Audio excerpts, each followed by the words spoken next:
Welcome back, everybody, to Manufacturing Talk Radio.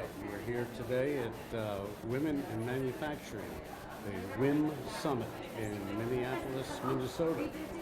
And here today I have Allison Grealis, who is president and founder of WiM. Allison, thank you. Thanks for having me. Joining us. So, tell us about WiM. So we are a national 501c6 trade association. We were founded in 2010, 2011 when we found that there was a growing population of women in the field and in this industry that lacked support. And so our aim was to really help women who were in the field to find them the right sponsors and mentors and partners and education and training that they needed to stay in the field as well as to advance. So how does one go about doing that? I mean, what's your background?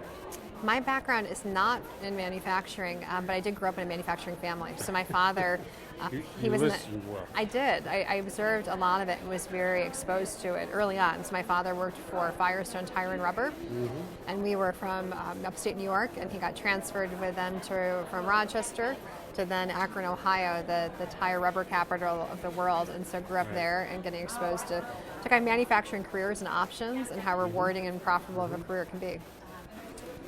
What I think that certainly we know, based on the fact that we've been doing Manufacturing Talk Radio now for 2 years, and we're very well versed in what's going on and what all the problems and issues are. But from your standpoint, why don't you tell us what some of the greatest challenges are, not only in manufacturing, but in women in manufacturing? Sure. So I think some of the key issues that our members face is having a support network, as I mentioned. So a lot of individuals, especially those with small to mid-sized manufacturing companies, they struggle with feeling alone. So they often feel like I don't have a support network of individuals that I can go to within my company if I experience a problem or if I want someone to offer advice or solutions for things that they may be dealing with. So I think we hope to support especially those women in small to mid-sized companies who don't have a women's internal network or affinity program.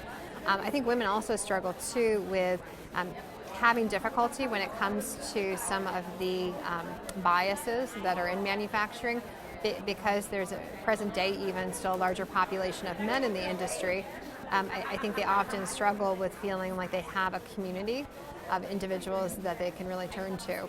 You know, we offer training and education for women, areas where maybe they have a need for expertise, whether it be in strategy or negotiation or in materials or lean. We really try to supplement any training that they may be looking for that they can't get from their internal company. And we also feel that that training is critical to help women advance the ranks. So we not only want to keep women in manufacturing, we want to help them to rise to larger positions. What, when you say you have training programs, where and how are you doing these training programs? Well, we hope to serve all levels of women in manufacturing, not just those that are at the C-suite and above. Right. So we deliver training electronically as well as live. So those that have not the opportunity to be, for example, here with us in Minneapolis, we do offer community-delivered programming. So we now have chapters throughout the U.S. where women can affiliate locally and go to their local programs where they might be more able to leave the office or to leave a manufacturing facility to attend. We also know that many people can't leave a manufacturing facility because maybe they're critical to operations. So to deliver training as well via webinar. So we deliver webinars once a month on a variety of different topics, and then we archive it so that a woman at her convenience or leisure can go back and participate and learn. What is your website address so women around the country can tap in and see more information? Sure. It is womeninmanufacturing.org, so our full name of our organization.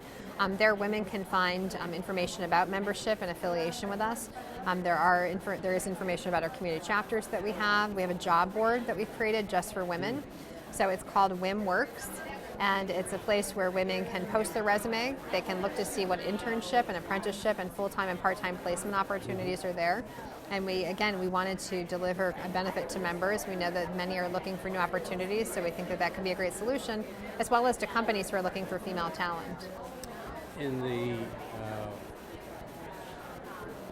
4 years that you're doing this, I'm sure you've had people who've gone through your training program, have gone out and gotten jobs. Yes. And in that vein, the compensation packages after these training programs, do they tend to be greater than normal or on the run of the mill, or I think we've not necessarily tracked that through direct metrics yet, like participation rates and whether they achieved a promotion or raise post-participation. It's something we are going to look at. Right. We're launching some new leadership initiatives for women in manufacturing, specifically at the executive ranks, where we definitely will track to say, okay, someone who's participated in this, did they seek and did they achieve a raise or promotion post-program? Yeah, that's the great proof. Right, of your Proof of efficiency positive, and your right. effectiveness, totally. Right. But we do know that the individuals, when we ask them to rank our training education vehicles that we have, they're highly valued, and the utilization rate is pretty high. Okay, so this is what's been going on for the last 4 years. Right. What does WiM have going into the future? A lot. What's your plans that you can talk about? Well, we want to grow. So obviously, we present day represent nearly 600 individuals and 12 corporations that are corporate members of ours. And we've got members in 40 states. So we hope to have a member in every state within the coming years. And we hope to have more community chapters. So we have a dozen presently, and we hope to have community chapters in all the states as well in the years to come. We really hope to design programs and services that will, again, increase the number of women that we have in manufacturing, so it's not just 27%, but it's closer to the 50% mark, and as well keep the retention rates of those that are in the industry, and really help them rise the ranks and have higher positions and higher paying salaries. Right. So I think for us, we see a growth in our training, our education, our programs, our services, our community chapters, and expanding just our current gamut of things that we're delivering. Well, I think that's great, and I hope to see you back next year. Yes. And I appreciate you sitting Thank in you. with Thanks, me. I know Lou. you're really super busy. Yes, no, Thank thanks. you. Happy to do it. And that's it for now. We'll be back later with some additional interviews. And tune in to manufacturingtalkradio.com. Thank you. Thanks.